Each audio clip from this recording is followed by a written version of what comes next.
In the late 20th century, video games began to show great development, from being purely text-based to including photos and finally actual animations. And as we progressed through the 70s and 80s, an increase in available technology allowed gaming to jump from arcade to the home. And with this ubiquity came a willingness to expand into further avenues. But as with all developing media, it was still reliant on taking its ideas from the media before it. Most notably film, just as film was reliant on literature, and in a way has fallen back into that. However, despite these advances, it was still far too rudimentary to be a fair depiction of its inspiration, and so as a result, you had something like the Texas Chainsaw Massacre shown as this. This was further influenced by the fact that the standard go-to game genre at the time was the platformer, or maybe the turn-based RPG, and so many games were distorted in an attempt to shove them into some kind of gameplay. But then, like a magnificent steed, the 90s came striding in. Yes, the 90s, the USA of decades, in that most people seem to be happy to ignore the poverty and the genocides because there were some nice things. The arrival of 3D and the space offered by disc technology led to the development of more genres. Most notably, for this video's purposes, we would see the creation of the survival horror genre. Now, horror was something that was attempted beforehand, but must I remind you. Then Sweet Home tried again before Alone in the Dark, and finally Resident Evil cemented the name survival horror as a staple of gaming culture. And then 3 years later came Silent Hill, which dropped its massive balls on the table and devised the addition of psychological, moving away from relying on jump scares and staring at the gory, scary monsters, and instead focusing on the creation of an atmosphere to express its horror. And then everything was good.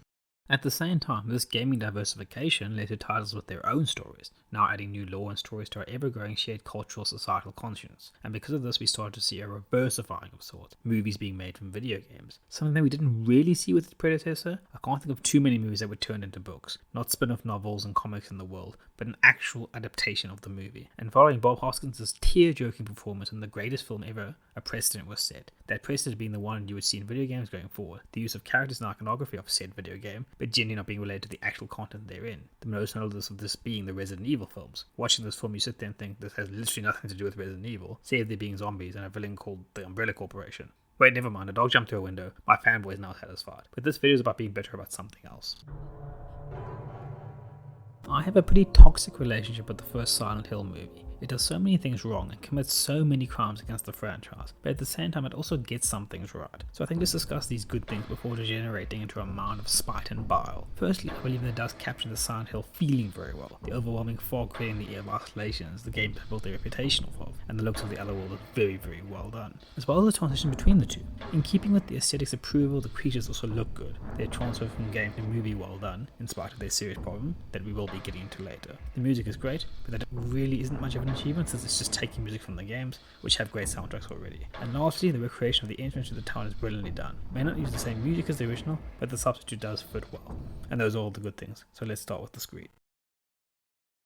While the intro from the game is well executed, the same can't be said for the movie's actual intro. Honestly, I feel that it severely damages the movie from the off, not just from a Silent Hill movie perspective, but from a general horror one. You have the daughter of our protagonist running off and then screaming about Silent Hill, kind of like the spoiled child who didn't get to go to Disneyland.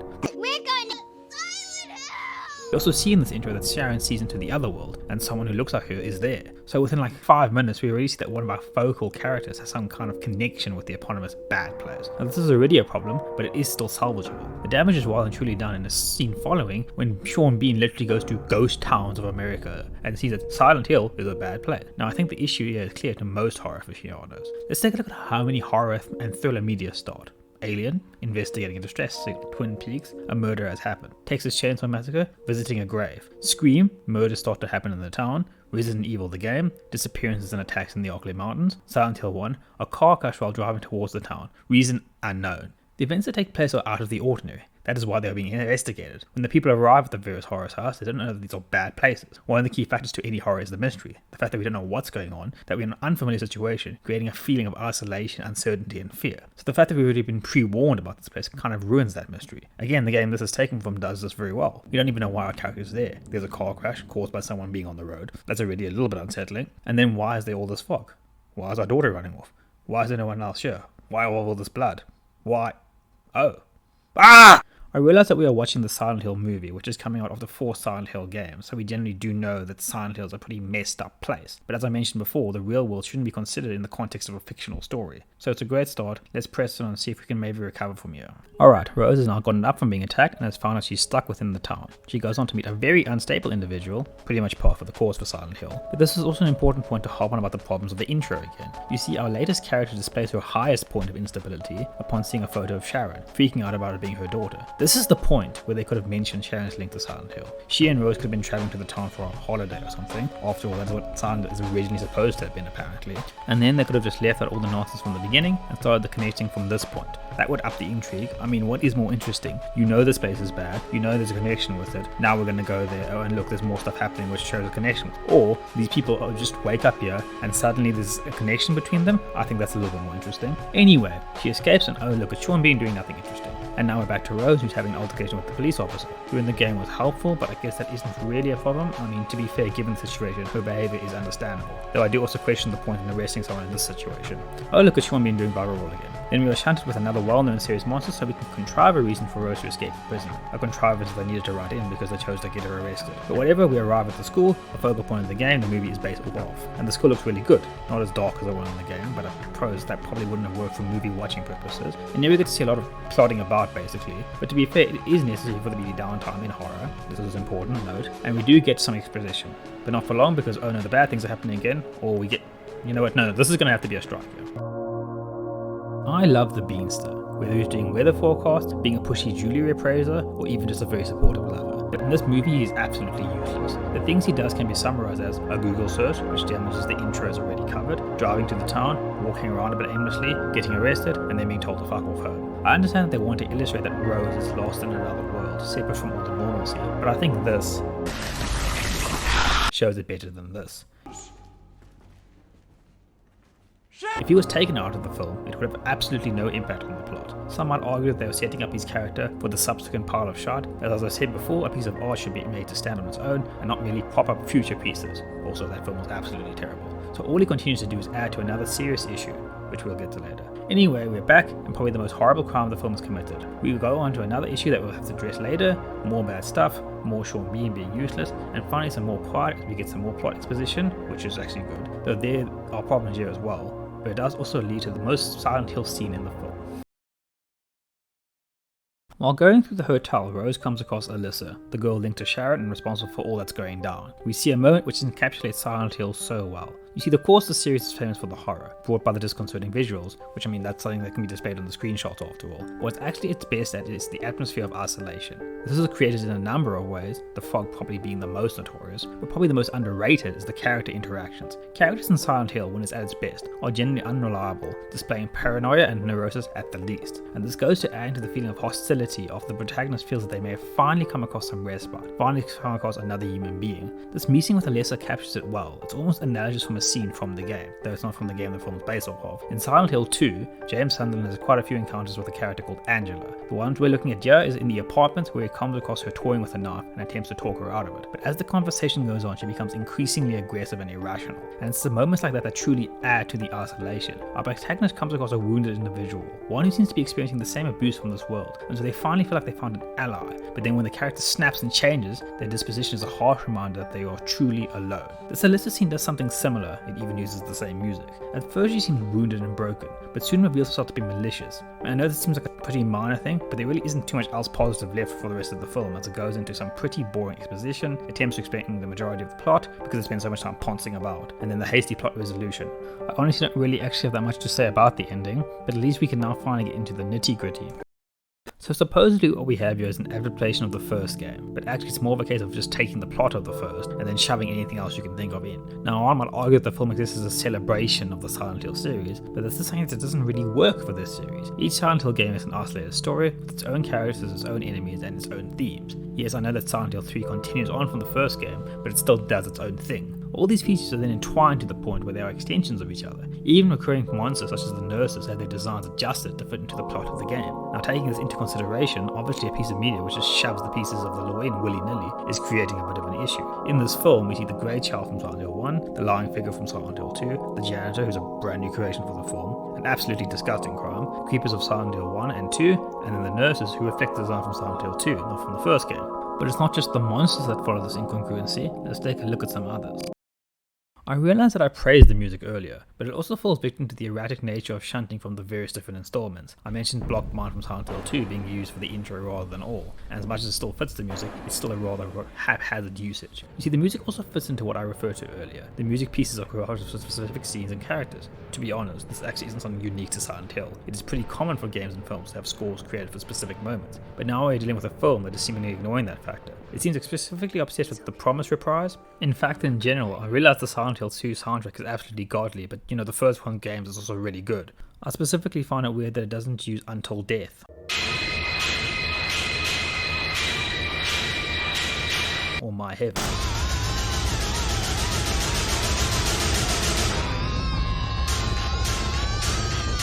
These are iconic horror Silent Hill pieces, especially since it seems desperate to shovel as many notable tracks as possible. I realize that this is a niche thing, you would have to be a pretty big fan to notice, but I think it's fair to believe that the Silent Hill movie might be for fans. And yet we see something like Betrayal, a piece from one of the key moments of Silent Hill 2, just randomly played for like a few seconds.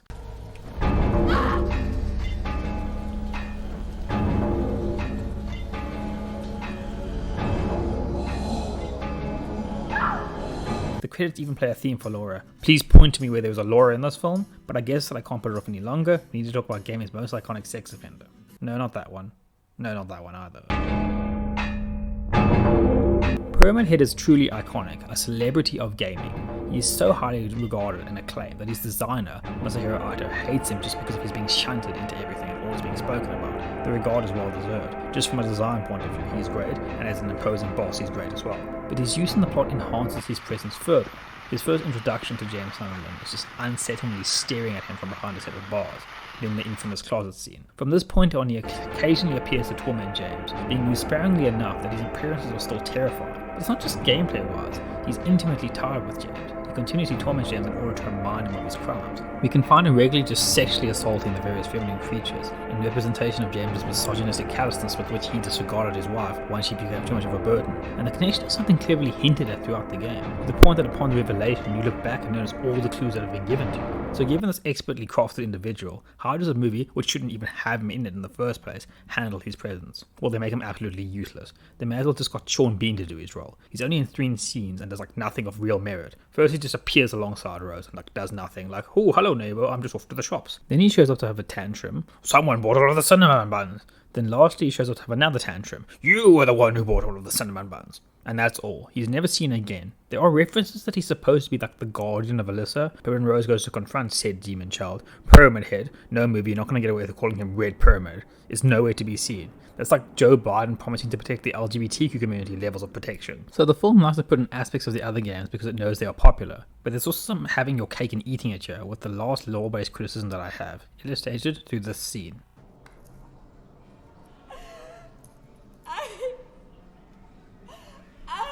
Why is this scene in here? Maybe it exists for the pleasure of a certain group of people, but from a narrative point of view it doesn't really do anything. It shows that she's not having a fun time. I'm sure that she isn't. I didn't need a scene to show me that. I mean, there isn't really anything to be garnered from it, not even a schadenfreude. If Rose was an absolute shit or had done something bad, then the viewer can get a feeling that the individual is being punished, that there's some kind of retributive justice, and might actually lead to a character arc. But we haven't really seen Rose do anything wrong, and I wouldn't say that she's a really bad person, so it seems like she's just being punished for no reason. And while this is a failure in narrative alone, it's also a failure in the context of Silent Hill. One of the notable things in the storytelling of the series is that the protagonist's experiences within the town are shaped around the sins that they've committed, or some inner trauma, and they are forced to confront them with their actions, determining whether they deserve absolution or can come to a conclusion. This is something that even the later games understood, that maybe didn't do so well in the execution of. However, it's nowhere to be seen in the film. She just suffers because people suffer in horror films, and it'll show you that. I know the whole redemption thing was only introduced from the second game, but this film's taking what everyone wants from the later installments, so I think it's fair to expect an inclusion since it's a major feature. But let's move on from now from how the changing of the formula ruined it for a Silent Hill fan, and now to how keeping to the formula damages it as a general horror film. However, in order to do that, we first have to discuss the specific topic. The jump scare is probably the most famous horror trope. I think that even those who don't enjoy the genre know about it. They're the most common thing referenced in those top 10 scaredy scares in said horror game. The jump scare relies on a previously unknown or unseen threat, making itself known or seen by a sudden appearance or jumping out at the viewer. In all honesty, it's a pretty cheap scare tactics. Even non-scary things can shock a person if they just suddenly appear. It's also something that's completely reliant on surprise. You need to not expect this thing to happen for it to really get you. As a result, being reliant on jump scares is one of the worst things that a piece of horror can do. If you continue to just throw things out, they're going to lose that terror tag. But it's not just about using it sparingly, it's how you build up to it as well. Despite the contrasting emotions, horror is like comedy, both flourishing from the unexpected while hitting at something within humanity. In a similar vein, like a punchline needs a good build-up, it's the same for a jump scare. If you were just sitting around and someone suddenly goes blah, it's not going to really have too much of an impact. This is something well understood by the great horrors. Let's use the two survival horror rivals as an example. Resident Evil, a series which rather enjoys the jump scares, and Silent Hill, which is a bit more scarce with the mechanic. In Resident Evil 1, you're chased into the mansion and you investigate the area. You see some of the zombies, or BOWs, bloody political correctness, and get into the groove as you come to terms with the inner workings of the mansion. And then suddenly you're punished for being naive, after coming through the same room multiple times. This is about 20-ish minutes of gameplay. Meanwhile in Silent Hill 1, we have a car crash, we follow Cheryl into the alleyway, we get attacked, we wake up, we have a conversation. We are now ready to go, and then when we attempt to leave,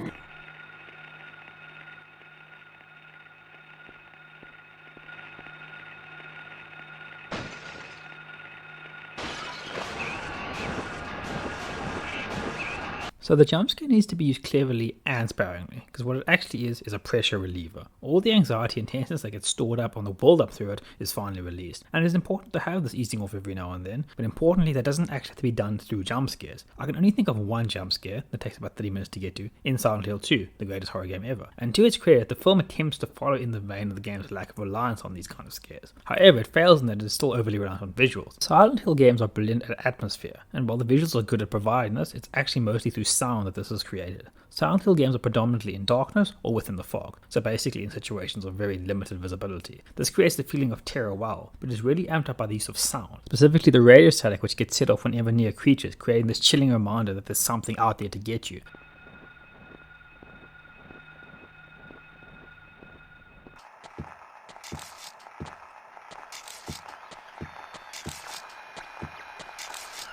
But even in situations where there is no immediate threat, the continuous noise generates this terror, to the point that you can travel through the same corridor without any hindrance multiple times, but still think that something's going to happen.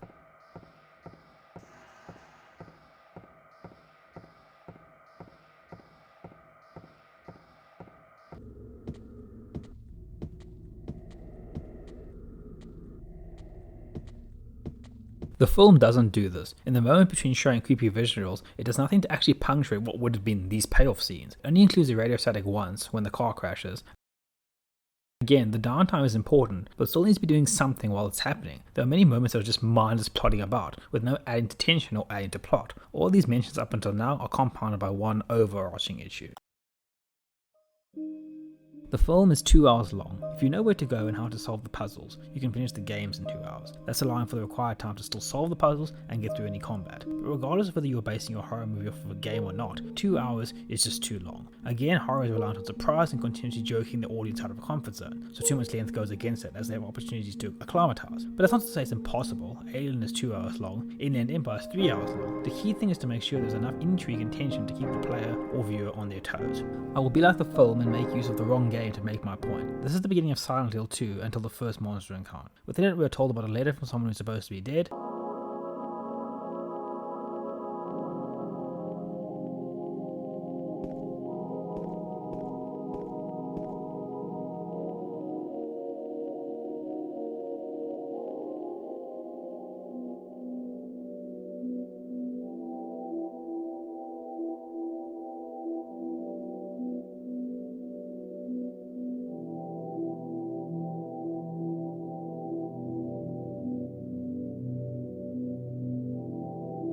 In my restless dreams, I see that town. Silent Hill.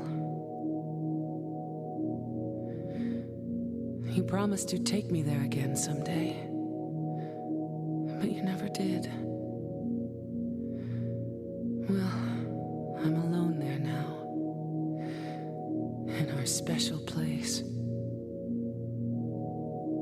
waiting for you.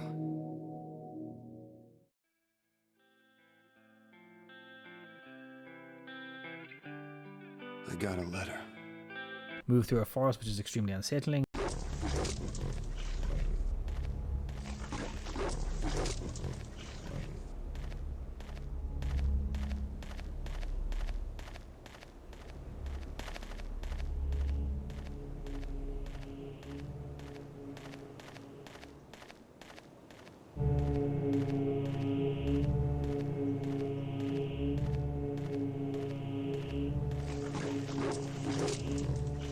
meet a person who's acting rather strangely,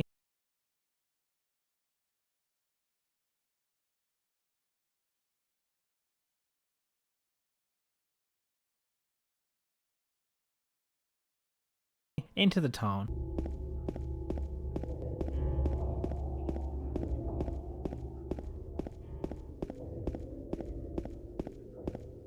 find a great deal of blood,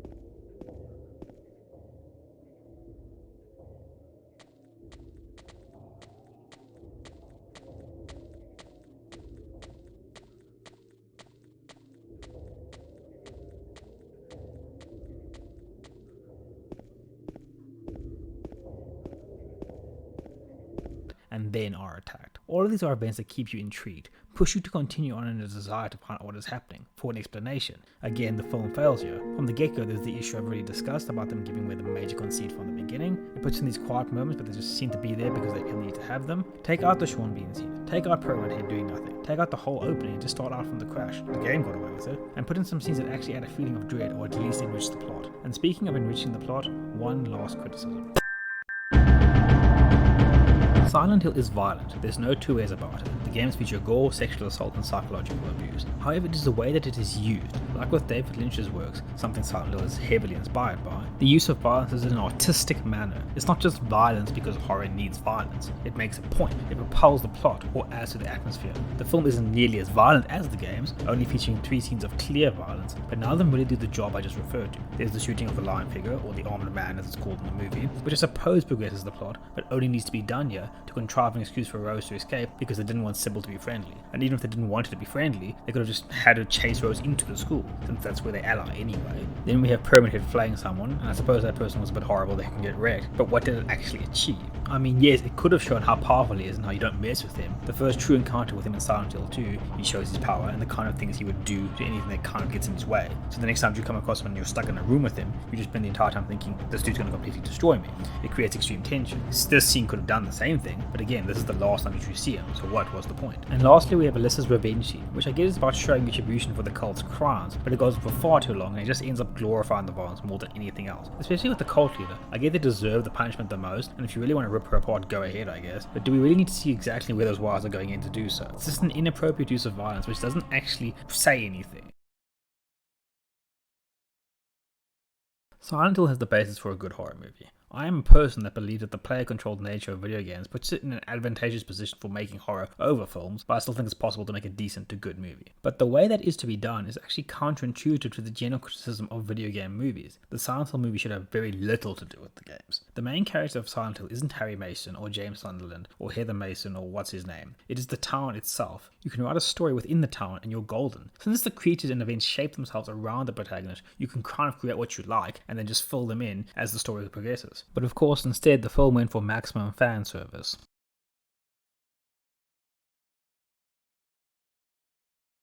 Silent Hill film kind of triggered a gradual mutilation of the horror genre. Following its release came a fundamental change in how horror games were presented. Resident Evil 5, and then 6 even more so, went full ball-to-the-wall action. Dead Space, an IP which created promise for another good horror series, was actionified, relished in blatant gore, added co-op and microtransactions. Fear, which was a pretty creepy shooter, not too much horror, but still had the vibe, lost a lot of its atmosphere. And I'm sure it's unfair to say that the Silent Hill film was responsible for this, but I will say that the next game to come out in this climate was littered with the same issues. A massive loss of the subtlety. Remember that atmospheric Silent Hill 2 intro? Well, Homecoming starts with stabbing a nurse in the tits, a fixation on gore, a lack of real symbolic connection between monster and creatures, unless Alex is being punished for his potassium deficiency, a shunting of things that the other games did because that's what the Silent Hill does apparently. All this was part of that push that started at the time, the push to make horror games more marketable. What has always been a niche genre was now expected to be a AAA big budget seller. Mechanics that featured in other more audience friendly games were shunted into horror to make them more accessible, and I don't mean like for disabilities, that would have been fine. We saw a similar thing happen with horror films like Halloween, Friday the 13th, Nightmare on Elm Street, becoming ridiculously sequelized, and then when horror games didn't sell gangbusters, because they never would, they became pretty much abandoned altogether. Since Resident Evil 7 reinvented itself, horror has seen a bit of a resurgence, but it is by no means safe. Current obsession with open world checklist collectible games is something that horror does not gel with at all, and it will just need another failure for them to sell before companies drop the axe again.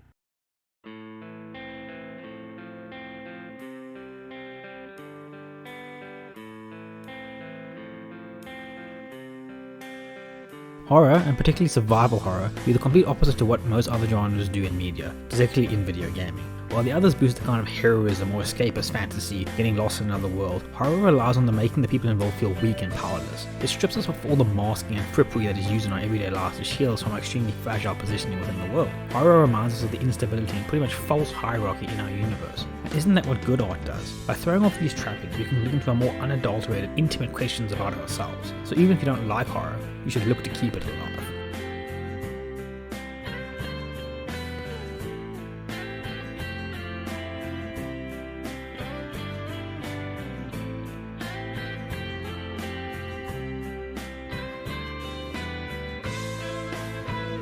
Also, if we don't have actual horror, we'll have to credibly listen to the people who tell you that the piano in Mario 64 is scary.